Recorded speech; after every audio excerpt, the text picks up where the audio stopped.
Coming up on the Sports Reporters. Whenever Clyde retires, I want the job. Let's hope he never retires. Not because I would want to see you I'm do the just job. saying, I want the job. I'm telling you, think that would I'm be letting pretty entertaining. Nick fandom, the world know I want the job. I want to sit on the high seat. News break. On the hot seat. Welcome to a special edition of the Sports Reporters. Special for me anyway as a New Yorker. Today we're talking about the Knickerbockers, their many failures, and the hopes that their 53-year title drought might come to an end someday. We're also talking about what it means to be a Knicks fan, and we are joined by the gifted Monica McNutt, our colleague here at ESPN, who also serves as an analyst for the MSG Network. We're joined by two men synonymous with Knicks fandom, the great director Spike Lee and the Grammy-nominated artist, entrepreneur, and philanthropist, Fat Joe. Thank you all. I like that. Thank you for being with us. This is great. I like that. It's, there are a lot of people who might be reluctant to talk about Knicks fandom and the Knicks because it's been painful. It's been painful much more than it's been fun. Monica, let's start with you. Where we are now, 4 games into the season, what do we think? Well, I will say, Jeremy, that hope springs eternal. I think, obviously, you've got a very talented group. And we've all said, when you look at the pathway potentially this season, that it's an opportunity, a big opportunity for the Knicks to take advantage of. And I think folks will say the same thing of Cleveland. And so I think for the Stars to align in this way, rightfully so. The city is on fire. I think the players fully acknowledge the noise around them in the healthiest of ways, understanding that they've got to take care of home first, and that would be the locker room and what happens on that hardwood. But I'll share with you something that Jalen Brunson said prior to the start of this season. He's a guy that already plays hard and leaves his heart on the floor. But because of the fan base, because of the city that the Knicks represent, he wants to go that much harder. And all the guys have echoed that sentiment. So it's a really cool time to be a part of the organization. Spike. They give it to Joe. Joe. Oh, you give it to Joe? Yes. My brother from the Bronx. I didn't see that move coming from the Republic of Brooklyn.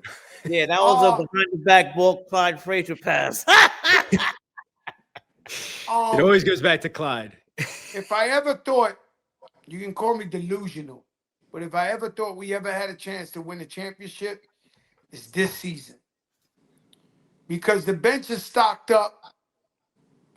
The starting 5 is amazing. And I just think right now what we're going through is the bumps and bruises of working within a new system.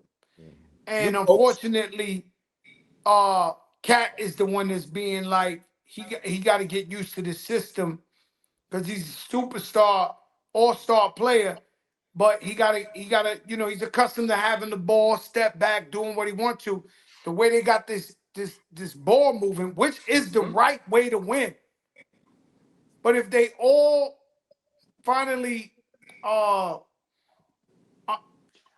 understand the system, channel the system, I think we'll be great at the end. I think it all fell off. No, that was just a one shot of you, Fat Joe. But now Spike, now you have to answer. You don't want to it's your turn. Mr. Lee. Well, I'm just thinking by the end of the year, we're going to win this whole thing. That's how I feel. I've never felt that before all the years of me being a Knicks fan. Never before? Never before. I mean, not even in the Patrick era? Yeah. Patrick Ewing era, yes. That's different. I was a kid really thinking we was winning. But with everything we've been through as Knicks fans, this is the first year. Even last year was like, all right, if we win, we got like a Cinderella season. But this year, I think they made all the right moves to just strengthen the bench and strengthen the team up. Now, Coach Brown, I was a big Tibbs fan.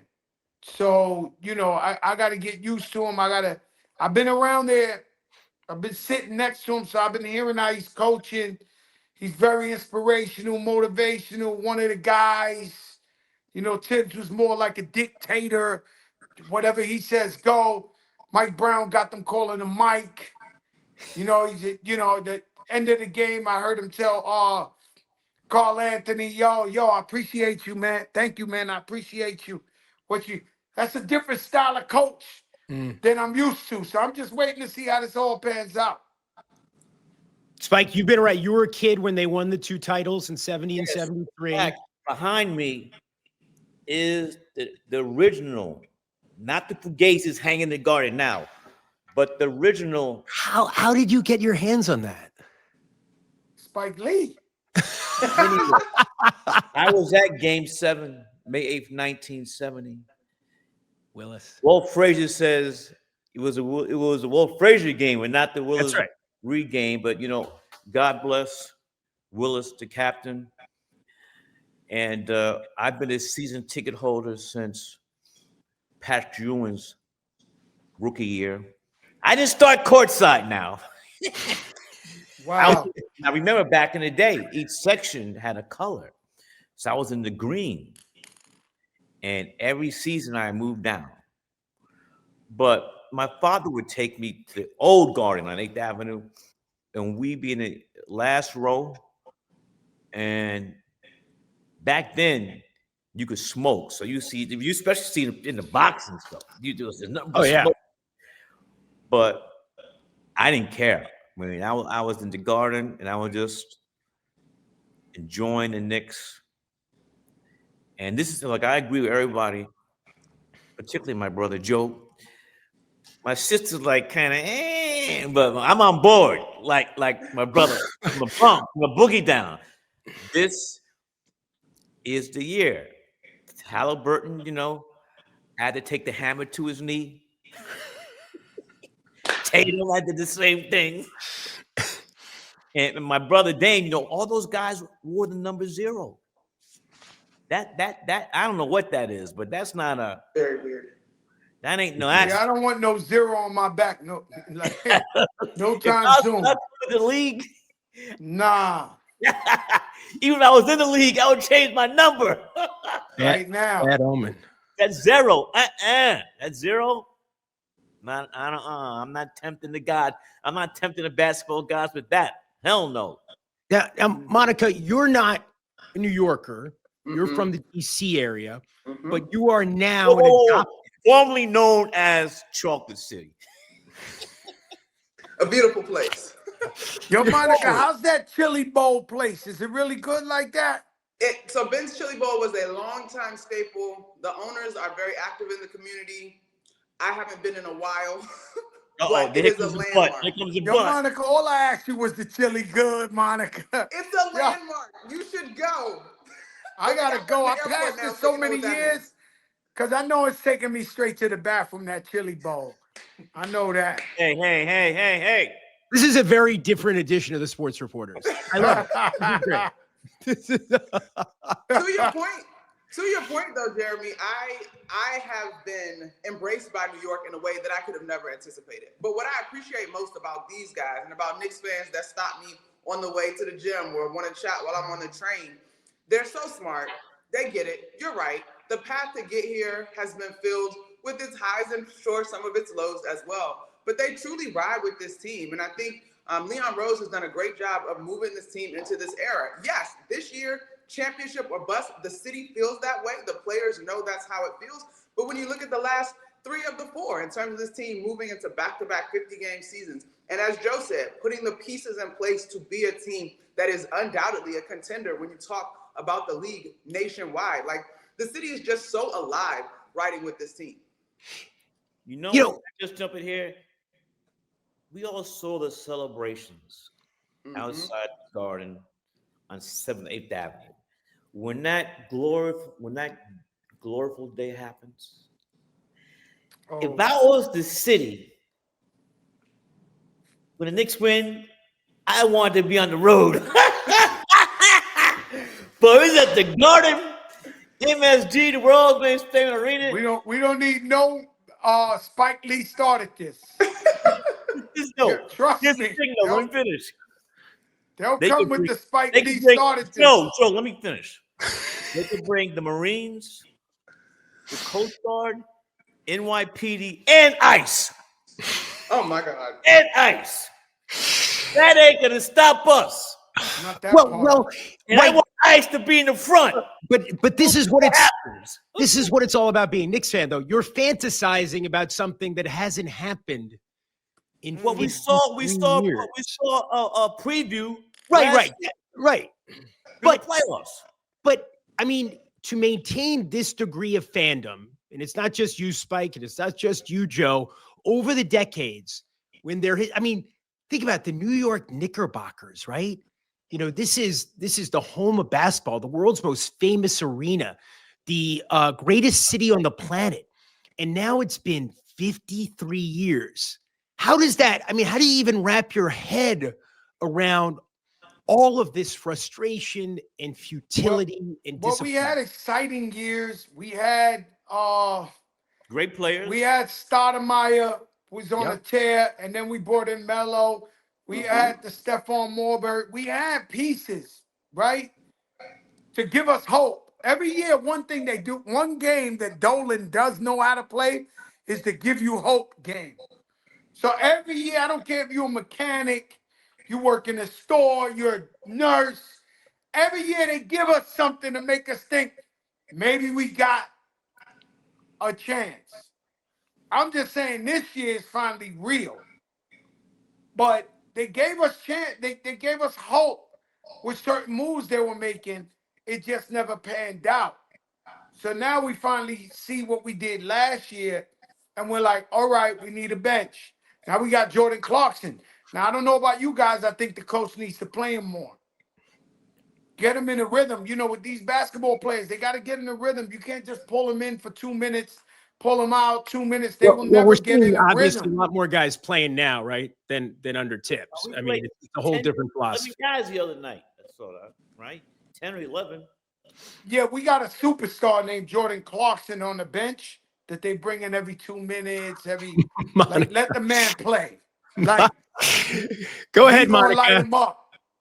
Listen, but this, Jeremy, encompasses why the city rides with this team. I can't tell Joe he's wrong. He's sold on that, and I'm not going to argue that, right? But I think the fan base is so smart.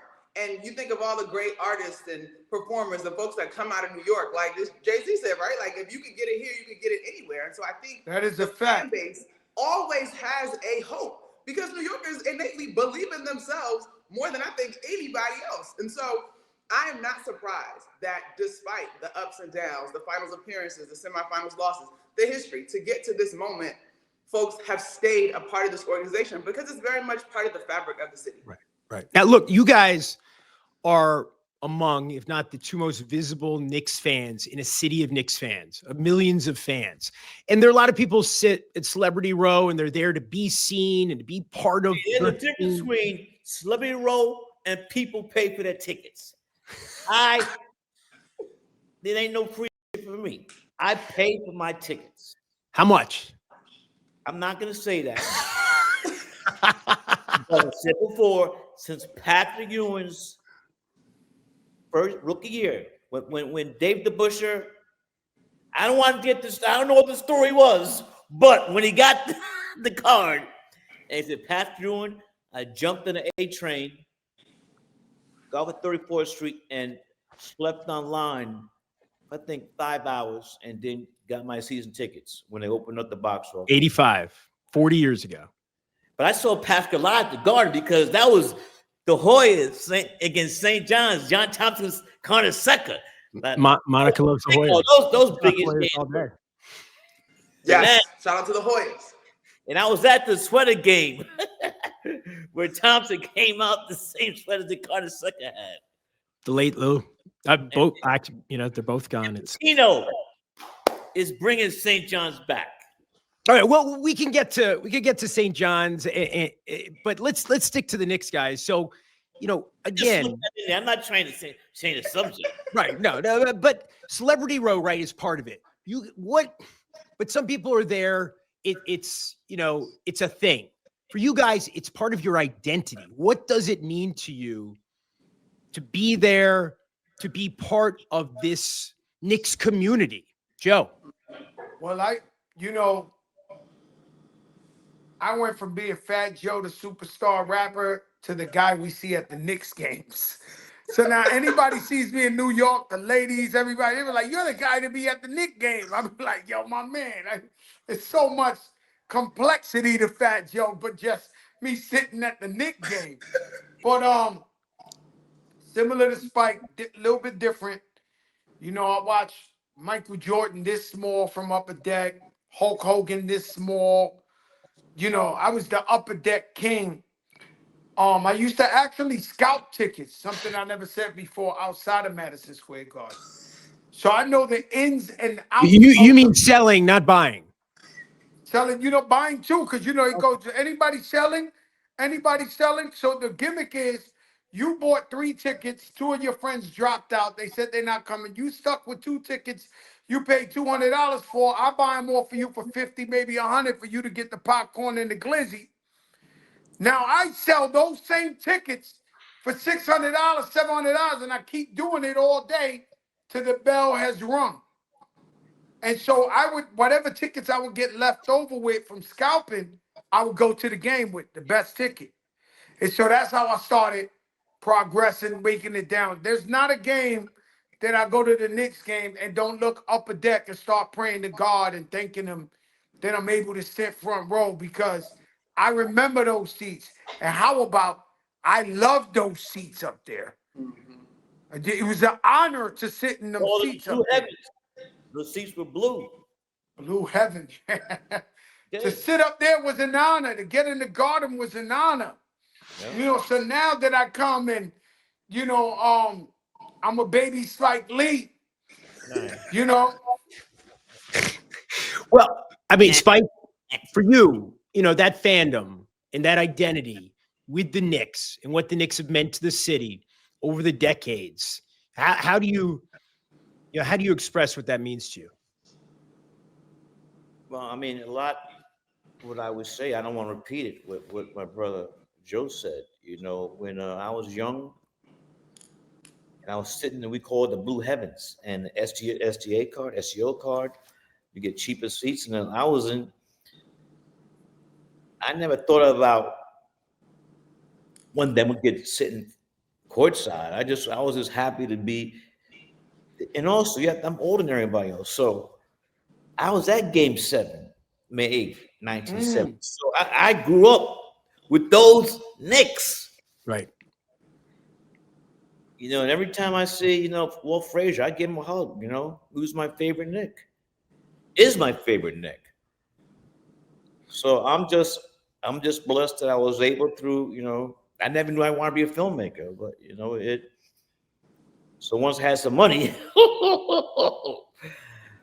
I bought season tickets, and every year just moved down. Let me ask a question that everybody's been asking that was going around virally is Bernard King, should he get his name up in the Raptors? Can I just say big talk in the streets? Yeah, I was going to ask you guys who should be up there. What are 200 games as a Knick? Go first. Legend. Go, Mr. Lee. My office in Fort Greene, Brooklyn. There's a hospital in Fort Greene called Cumberland Hospital. Mike Tice was born there. Vernon Albert King and Michael Jordan. They were born in Fort Greene, Brooklyn. What? Not the Bronx, Joe. Not the Booty Down. They were born in the People's Republic of Brooklyn, New York. And I think that my brother from Fort Greene, Bernard King, as we call him Nard, Fort Hamilton High School, should be hung. I don't take that back. His name and jersey should be at the top of Madison Square Garden, the world's most famous arena, with everybody else. So I don't know what the holdup is. I tell you something, Spike. I see Bernard King at all the games, and I wonder every time I tap his shoulder, I say, why they ain't got the man's name up there? We'll talk about giving hope when there wasn't much else, right? Joe, what's Bernard say? No, I don't tell him that. I think it in my mind every time I say that. Every time I squeeze his hand, it's an honor. It's like I don't know how to explain. Maybe like LA feels about Kareem or something like that. Yeah. Every time I see Bernard King, he is very different than any other Knick to me. You know where Kareem was born, right?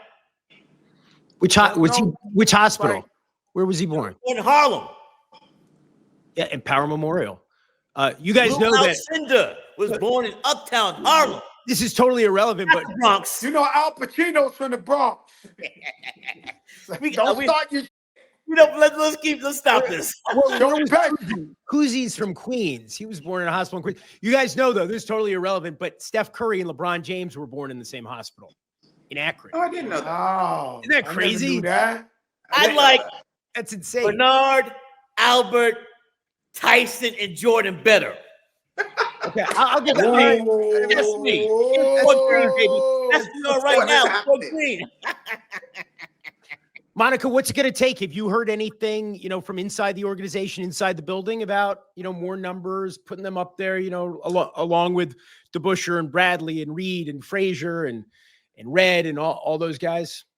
Jeremy, those conversations are a little bit above my pay grade, but I will say, Come on. to Joe's point, Bernard is a consummate presence within and around the organization. He's beloved by fans. He has shared poetry at a number of different Knicks events that I have been a part of. So my guess would be it's only a matter of time. Monica, I want to ask you, from your perspective, being there every night, being part of that atmosphere, that incredible energy, which is unlike any other place, really, in sports. I'm not just saying that as a New Yorker. What do the celebrities, what do the stars, like the gentleman on screen with us now, what do they bring to the organization and to the atmosphere?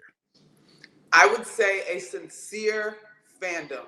I think for me, when these guys started to say hello to me, I was like, oh, hey, you know who I am.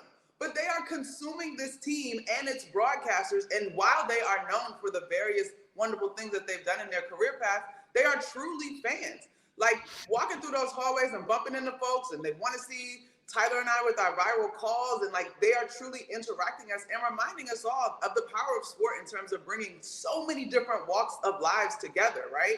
And that's not just of our celebrities, but there's so many different people that descend on the Garden to galvanize and cheer for and be uplifted by this team. It's really, really cool to see. And I think for me, yes, this team has high expectations this year, but it's cool to look around in a place like New York with so many different opinions, different careers, so many differences.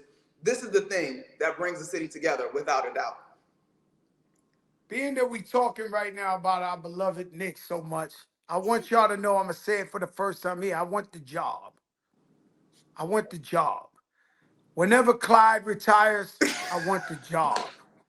Let's hope he never retires. Not because I wouldn't want to I'm do the just job. saying, I want the job. I'm telling you, think that would I'm be letting pretty the entertaining. Knick fandom, the world know I want the job. I want to sit on the high seat. News break. On the hot seat. News bulletin. I mean, News bulletin, Fat Joe wants the job. I suspect Mr. Dolan would listen to your, suggestion that he would be willing to give you an interview at the very We got to minimum. work on your audition tape, though, Joe. Hey, listen, man. I just don't gotta curse. Don't curse, Joe. I got to ask you guys, As though, long as right? you don't curse, you good. Spike, you started going to games, in the 60s, the old Garden on 8th Avenue, right?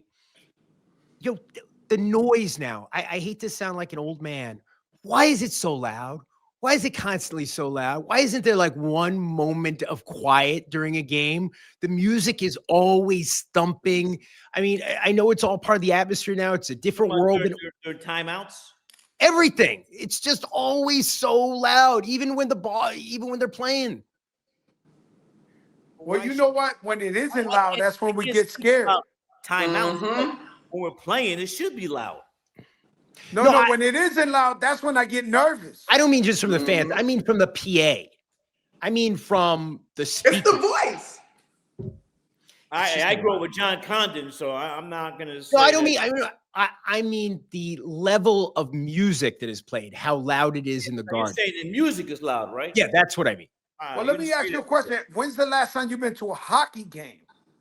I wasn't there last season, but I was at that great playoff game against the Panthers where they came back a year and a half ago. I was there too. Do you see how bright the lights are for hockey and how loud the music is for hockey? Like you bang, bang, bang, bang, bang, bang, bang. They are not letting you fall asleep at that hockey game. That's true. That's true. It's everywhere you go in arenas now. But come on, Jeremy. Do you go to Broadway and say, "Why is this so loud?" Like, Yeah, pretty much everything. I think everything's too loud.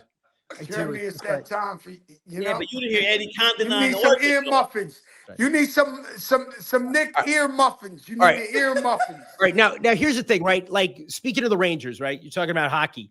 For all those years, right? There was a chant when they were out of town, 1940. 1940. That was the last time they'd won the Stanley Cup.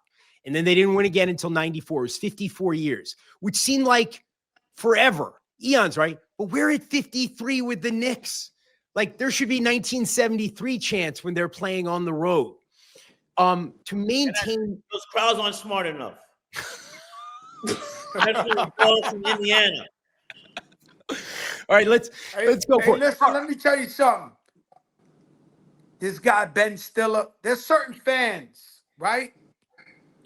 They get me nervous. I can't look across the floor and see Ben Stiller like every time I see him, I'll be like, yo, Ben, you gotta relax. Just chill, Ben. But I tell you something, because I know one of the questions you want to ask. This was maybe 5 seasons ago. We had a 20-point lead in the fourth quarter and we lost. And Spike the first time ever in life. Oh, lost Joe. Oh, Where's Joe? We need Joe back. We'll forget. We're gonna just keep rolling without Joe. I mean, eventually, I hope he will rejoin us. But the show must go on. I was gonna say, Spike. Over the years as a reporter at ESPN, I've had a chance to be at a lot of Knicks games and be down there before games, and sometimes see those interactions you would have with players on the Knicks, on other teams.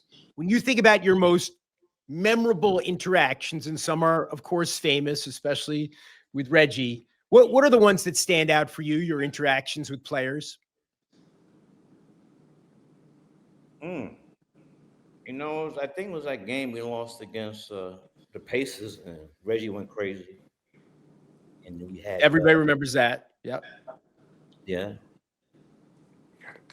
And that's really be the memorable one, where Reggie went crazy. And yeah, but you're always talking to players, the opposing team. Not always. Yeah. That game, and then that was game 5, and then game 6 was in Indiana, and I had to go. Oh, Joe's back. Joe, finish what you're gonna say. Joe's frozen. He's semi-back. He's frozen. He's frozen in time. Anyway, when I woke up that morning, I was on the cover of the Daily News, the New York Post, and Newsday for being responsible for losing that game. They blamed the loss on me. But I had to go to game 6. I had to be there. And when I got off the plane, I went straight to the village, And we won the game. And at the end, the ushers in Indiana, they circled the court with rope. And then my brother John Starks went crazy. We won game 6, and we won game 7 back in New York. And if we had lost that game 6, I would have had to move, because I was blamed for the eruption by Reggie Miller. Spike, when I say the names to you, And so let me say one thing. Go ahead, Joe. In so many ways, I never realized how much I'm like Spike. Spike, try performing for the first time in the World Series and getting smacked by 5 runs by the Los Angeles Dodgers in the Twitter age. Oh my God! Whoa! These guys in the victory lap, the Dodgers, what's his name? Kike Hernandez was like, Fat Joe's a bum. The Yankees, my man, Spike. They murdered. I'm not performing at no championship games no more.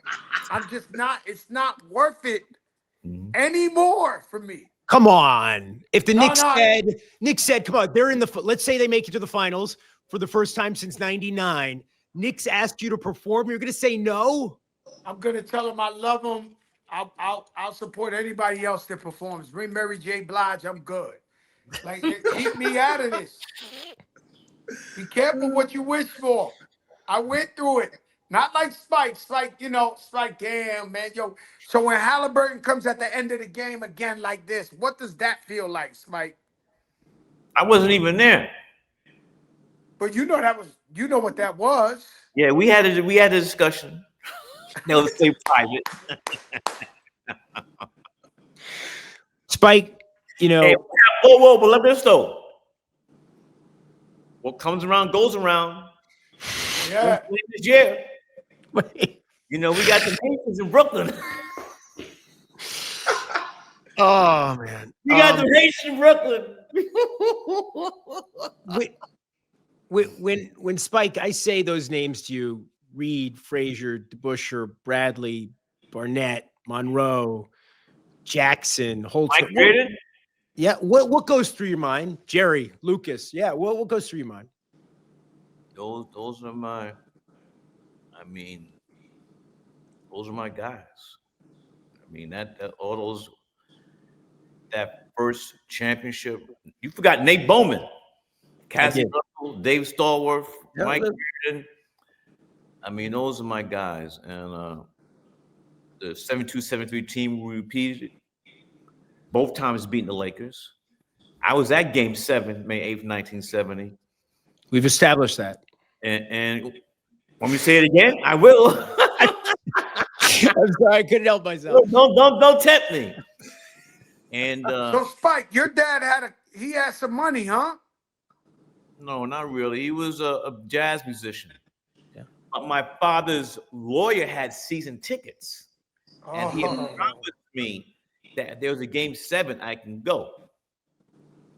What a good guy, man. Nice. What a good guy. I saw my film Crooklyn, which is autobiographical of my family. My father had a concert that night. And I said, Daddy, I love you, but I'm going to the game. Right. My mother didn't understand. My late mother didn't understand, but my late father, he said, Spike, he's the reason why I'm a sports fanatic, because of him. So we said, let's cheer the Knicks on. Joe, I know you had a history, and Spike, I'm not as familiar with your history in terms of trying to get guys to come to the Knicks. The Knicks haven't had, for all the things, right, that are great about playing for the Knicks and being in New York, all of that, there are things that obviously some guys see out there as negatives, and they haven't always, hit on the free agent market. What kind of role have you played over the years, Joe, in terms of trying to get free agents onto the roster? What you said, man? Didn't you make a song for Kevin Durant? No, yeah, I did a song for Kevin Durant. Don't play me out. Yeah. Kevin Durant's song. I tried. The last embarrassment was Kyrie Irving when he was looking for free agency. I got on my knees, I rolled over on the floor, sweat bullets, was damn near crying. And then he finally just told me, he said, yo, I'm from New Jersey. I'm going to go with the Nets. Then I got a text from Jay-Z, yo, Joe, stop harassing, it was out of control what happened there. That was the last one. But like with Amari, Carmelo, of course I was, cool with all of them. And I didn't have to twist their arms to come to the Knicks. Right. You know what I'm saying? But no. You tried for Tony Parker and Chris Paul too, right? I tried for Tony Parker and Chris Paul too. Tony Parker was my man. That guy right there was my man. I used to chill in his house for like a week, go out there for no reason, just chill. He's a good guy. I don't know what to tell you. They don't need me no more. They got Worldwide West. They got Leon Rose, the best in the game. Well, you know who I did have, and it might be too soon, but I was with Donovan Mitchell every single day when the Knicks was trying to get him. Like, he literally was in my house on that Sunday. And he got traded Monday to Cleveland. That's how much I was with that guy. I would have bet my life if you stopped me in the beginning of Sunday. If you would have paused my life and say, is he going to be a Knick or not? I'd have bet my life savings that he was going to be a Knick. So all of that was like a last-minute decision for him going to Cleveland. But it is what it is. I wish he would have been on this team. Monica, do you think that stuff in the NBA today, how much does that stuff matter? I think it matters. And it's for me, I've been with the organization for 6 years now, and I just kind of think of the arc, right? After the finals and deep runs and sort of the early 2000s getting a little questionable, then Melo really was sort of the last star that was really willing to wear the jersey and wear the pressure and wear the heart of the city on his sleeve.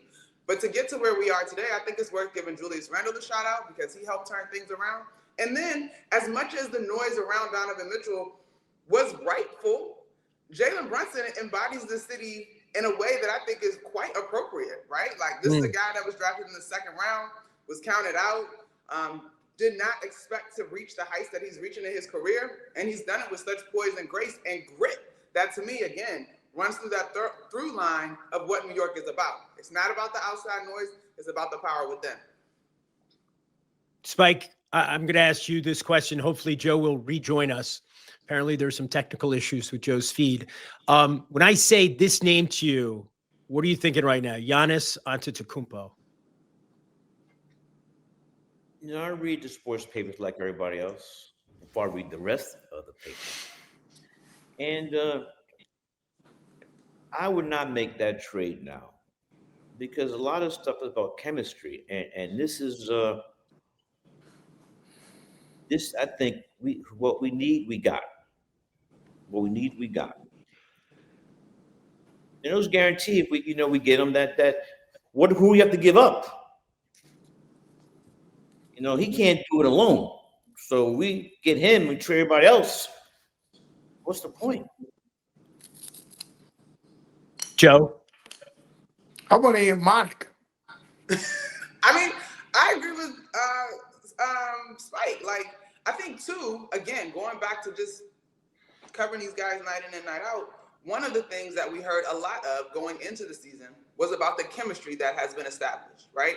And while Mike Brown is a new piece, and that's a big new piece as a head coach, there is not only chemistry, but I would also offer the word an equity that these guys have in terms of the core that is allowing them to move forward, hold one another accountable in the very challenging learning of a new system, as Joe said earlier, to work out the kinks early in this season. And I do think that stuff matters. So I agree with Spike. And also, if I may add, after my dear sister, playing Milwaukee is one thing.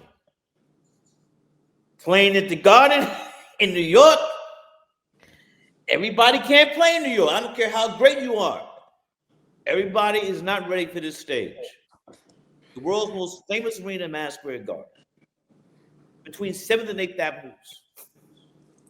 Yeah, I mean, but we're talking about Giannis. We're talking about a guy. I think Giannis is ready for New York, but we all have the same. We started out saying, is this the year we're going to win the chip? And, of course, me and Spike Lee, the suckers of the Knicks, we immediately say, we're winning the chip, right? So if we think we have enough to go all the way to win the chip, why would we break that nucleus up for one phenomenal player? It will be, him and Jalen Brunson will be must-see TV. Like, it would be something out of this world. But to get rid of the whole entire team, and we did that already for a couple of players, and that didn't work. And so I love our team. I love our depth. It would be great to have Giannis in New York because the guy is the Greek the Freak, man. He's the Greek the Freak. We saw what he did to us the other night. But it was insane. But so, huh? I'm saying but in front of your we got our team. We got who we need. Well, wait, would you guys be saying that if the Knicks were in the West? Or is this purely a function of the situation that we have right now? Ask that question. The Knicks going to be in the West. I don't think it would make sense geographically, Spike. I'm saying I know, but you're like, that's we're not in the league. We're talking about winning the whole thing. I believe if we have the legs to run up and down that court with OKC, we win this shit. That's it. So, I mean, I don't know if y'all saw the finals like I saw the finals. This was Speedy Gonzalez. Like this ain't no. I don't even know how you make it back from the play. You know, you remember when players would dunk the ball and celebrate and then jog down to the other side? None of That that. is not happening in 2025. This is like ricochet, bing, bing, bing. I mean, Like they are Ricochet Rabbit? gone. This is insanity what's going on with this speed in the NBA. Now, that's the only thing that I hope we can keep up with that pace. Because it's a serious pace. Oh, And we look, can do it anybody who because try to we're keep up with playing that pace against- got Joe, hurt. We could do that because we're playing 11 players. See All what right, I mean, guys. Jordan Clarkson, They're yo, on it. Spike. They're Yo, just- Spike, I know just you know wanna- Mike Brown. Yo, Spike, some play Jordan Clarkson more than 2 minutes. You know, come on now. all about Call Jordan him a Clarkson. superstar. I almost feel like it's like Call a him a teacher. superstar. I feel like it's a teacher with the ruler going, don't give him too much. Don't give him too much. I would love to get some popcorn right now and just watch you guys go at it. But I think there are some time constraints. You're busy people, and this has been a terrific conversation. But before we say goodbye, there's just one last thing. When you think about, again, I hate to come back to these words: disappointment, futility, frustration, but that has been the lot of Knicks fans for a very long time. What is your message of hope, as perhaps the ultimate fans of this franchise, to your fellow fans at this moment in time as we stand here on October 31st, 2025? Halloween. Spike, go ahead. Joe, you go first. You go first. I say be a sucker like me and think we're going to win a championship because I'm all in. And it's getting frustrating because I know if we just play regular the way we usually play, we'd have been 4-0 this season.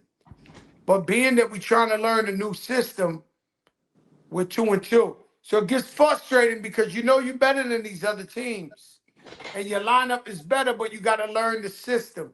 I think if they all buy into the system, this is going to be crazy at the end of the season, going into the playoffs and the finals. So I think this is like none other. I think we'll be celebrating outside of the Garden. I think it's going to be crazy. You know what I mean? And I pray that Mike Brown got it right, because I was a huge Tibbs fan. I'm going to be honest with you. Huge. So any conversation I'm having with the everyday New Yorker, it's really about the coach. I mean, I don't care if it's an Asian lady, white lady, black lady, Spanish. They all loving the Knicks. But do you think we made the right choice with the coach? That's always the but in all these conversations this year. So, I haven't, I haven't settled in with the coach yet. Like, I'm gonna be honest with you. I haven't settled in with him yet. I'm watching him. I'm liking him. But he don't coach like me. I coached at the Rucker. I won 6 championships in the street. He don't coach like me. I'm more of a militant coach. He's your friend, motivational, inspirational. Let's see how that's gonna pan out for us at the end. Mr. Lee. This is our year. Yeah, Spike. That's Yeah. Oh yeah, and then also I'd like to say, Joe, the piggyback on you, I still have a lot of respect for Coach Tibbs, and the front office decided that look, they didn't tell me, but it just seems that they felt that they needed to move on, and here's the key thing. I think they wanted a new coach to play more players. Yeah, that's the whole beef. I know for a fact. Go deeper in the bench, so when we get to the second round, guys are not on fumes. That's what I think. Worldwide West is my neighbor. He lives across the street. He's right outside. And he tells me it was all about playing the players. He said, They would have never got rid of Obi Thompson's. They would have never. But the coach, you know, Tibbs was like, yo, I'm never playing him. No matter how good he is, whatever, I'm just not going to play him. Joe, And I'm so they afraid had to get rid of Obi. we got to wrap it up, Joe. This has been such a privilege. Monica, any quick final thoughts before we say goodbye? This conversation is exactly why I've been so grateful to be a part of this fan base. These guys feel strongly. They're following closely. I will say this, Joe. The players have echoed it too. We got to give the system time. We got to give it a little bit of time. 4 games in so far. Give it some time. But the enthusiasm is there for this season, and rightfully so. Monica McNutt, Fat Joe, Spike Lee, thank you so much for joining us here on the Sports Reporters. All right. Let's go Knicks. Let's go.